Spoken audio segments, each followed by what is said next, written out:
కుకట్పల్లి బాలిక హత్య కేసులో దర్యాప్తు చేస్తున్నారు పోలీసులు. బాలికని ఎవరు చంపారు అనే కోణంలో విచారిస్తున్నారు. చుట్టుపక్కల అన్ని ఆధారాలను సేకరిస్తున్నారు. అనుమానితుడు సంజయ్ ని అదుపులోకి తీసుకొని ప్రశ్నిస్తున్నారు పోలీసులు. బాలిక హత్య ముందు సంజయ్ ఉన్న వీడియో సీసీ కెమెరాలో రికార్డ్ అయింది.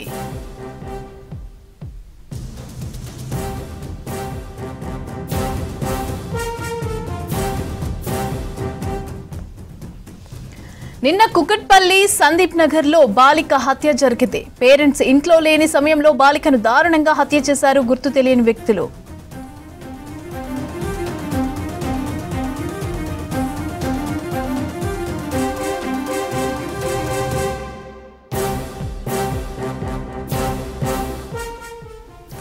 కుకట్పల్లి బాలిక హత్య కేసులో దర్యాప్తు చేస్తున్నారు పోలీసులు. బాలికను ఎవరు చంపారు అనే కోణంలో విచారిస్తున్నారు. చుట్టుపక్కల అన్ని ఆధారాలను సేకరిస్తున్నారు.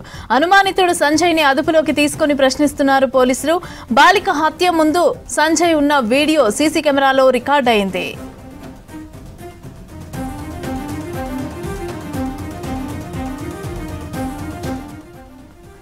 నిన్న కుకట్పల్లి సందీప్ నగర్ లో బాలిక హత్య జరిగింది. పేరెంట్స్ ఇంట్లో లేని సమయంలో బాలికను దారుణంగా హత్య చేశారు గుర్తు తెలియని వ్యక్తులు.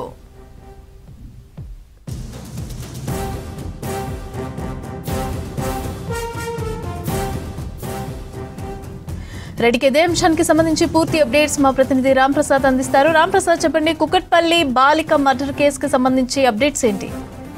మమత, మనం చూస్తే మైనర్ బాలిక హత్య కేసుకు సంబంధించి అయితే ఇటు కుకట్పల్లిలో నమోదైనటువంటి కేసు ఆధారంగా పోలీసులు అయితే దర్యాప్తును ముమ్మరం చేయడం జరిగింది. ఇటు కుకట్పల్లి పరిధిలో ఉన్నటువంటి సంగీత్ నగర్లో అయితే 10 సంవత్సరాల బాలిక, 6వ తరగతి చదువుతున్నటువంటి 10 సంవత్సరాల మైనర్ బాలికను అతి కిరాతకంగా హత్య చేసినటువంటి ఘటన అయితే ఇటు హైదరాబాద్ వ్యాప్తంగా సంచలనం సృష్టించిందని చెప్పవచ్చు. ఎందుకంటే మైనర్ బాలిక 6వ తరగతి చదువుతున్నటువంటి మైనర్ బాలికపై ఇలాంటి హత్యాయత్నం చేయాల్సినటువంటి అవసరం ఎవరికి ఉంటుందనేటువంటి కోణంలో కూడా పోలీసులు అనేక రకాలుగా దర్యాప్తు చేస్తున్నారు. ముఖ్యంగా మనం చూస్తే ఇప్పుడు ఎవరైతే కిరాయికి ఉంటున్నటువంటి దంపతులు, ఇటు మైనర్ బాలిక సంబంధించినటువంటి తల్లిదండ్రులు కూడా ఇంట్లో లేని సమయంలో అయితే ఇటు హత్య చేయడాన్ని అయితే చాలా సీరియస్గా తీసుకున్నటువంటి పోలీసులు అయితే అన్ని కోణాల్లో కూడా దర్యాప్తు చేస్తున్నటువంటి పరిస్థితి. ఇదే పరిస్థితిగా మనం గమనిస్తే ఇటు G+2లో ఉన్నటువంటి పెంట్ హౌస్లో నివాసం ఉంటున్నటువంటి మైనర్ బాలిక కుటుంబ సభ్యులు అయితే గత కొంతకాలంగా కూడా అక్కడే నివాసం ఉంటున్నారు. ఈ క్రమంలోనే అదే భవనంలో 2వ అంతస్తులో ఉంటున్నటువంటి ఒరిస్సాకు చెందినటువంటి సంజీవరావు సరస్వతి దంపతులు కూడా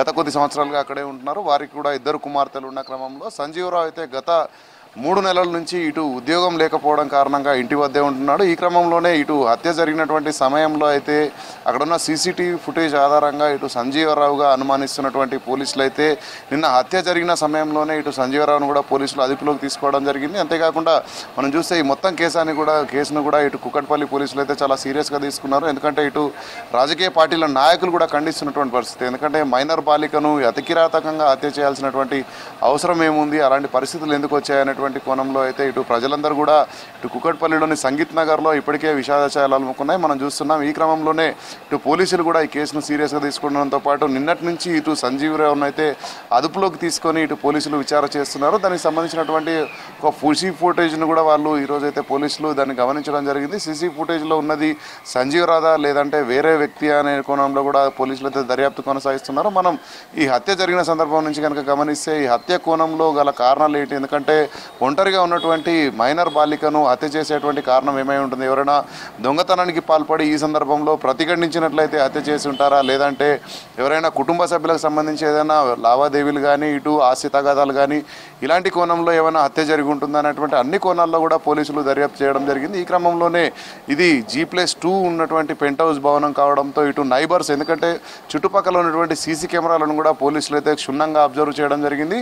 CC కెమెరాలో ఉన్న రిపోర్ట్ ఆధారంగా అయితే ఎవరు వచ్చి వెళ్ళినట్లయితే కనిపించకపోవడంతో అయితే ఇప్పటికే పోలీసులు అన్ని కోణాల్లో కూడా దర్యాప్తు చేస్తున్నారు. ఒక క్రమంలో అయితే ఈ యొక్క హత్యను ఎవరైనా అటు సమీపంలో ఉన్నటువంటి వ్యక్తులు చేసి ఆ పక్కన ఉన్నటువంటి భవనాలలోకి వెళ్ళిపోయారనేటువంటి కోణంలో కూడా ఇటు పోలీసులు అయితే దర్యాప్తులో భాగంగా చాలా రకాల కోణంలో అయితే దర్యాప్తు చేసిన అనంతరం ఇటు ఎవరైతే నివాసం ఉంటున్నటువంటి దంపతులు ఇటు సరస్వతి అదేవిధంగా తన భర్త అయినటువంటి సంజీవరావు ఇద్దరిపై కూడా అనుమానం వ్యక్తం చేసినటువంటి పోలీసులు అయితే నిన్న సంజీవరావును నిన్న ఉదయం ఏదైతే ఇటు సంగీత్ నగర్లో జరిగినటువంటి మర్డర్ కేసులో ఇటు మైనర్ బాలికను ఇటు హత్య జరిగిన అనంతరం డెడ్ బాడీని షిఫ్ట్ చేస్తున్న సందర్భంలోనే పోలీసులు అదుపులోకి తీసుకొని విచారణ చేయడం జరిగింది. అంతేకాకుండా అక్కడ ఉన్నటువంటి స్థానికులు ఉన్నటువంటి ఇన్ఫర్మేషన్ ప్రకారం ఈ వ్యక్తికి సంబంధించినటువంటి వివరాలపై కూడా పోలీసులు అయితే ఆరా తీయడం జరిగింది. కానీ ఈ కేసులో పూర్తి స్థాయిలో ఇప్పటికే అయితే సంజీవరావుపై ఇటు అనుమానం వ్యక్తం చేస్తూ అదుపులోకి తీసుకున్నటువంటి పోలీసులు అయితే మైనర్ బాలిక హత్య కేసుకు సంబంధించినటువంటి అన్ని రకాల కోణాల్లో దర్యాప్తు పూర్తయినట్టు మనకు తెలుస్తూ ఉంది. దీనికి సంబంధించి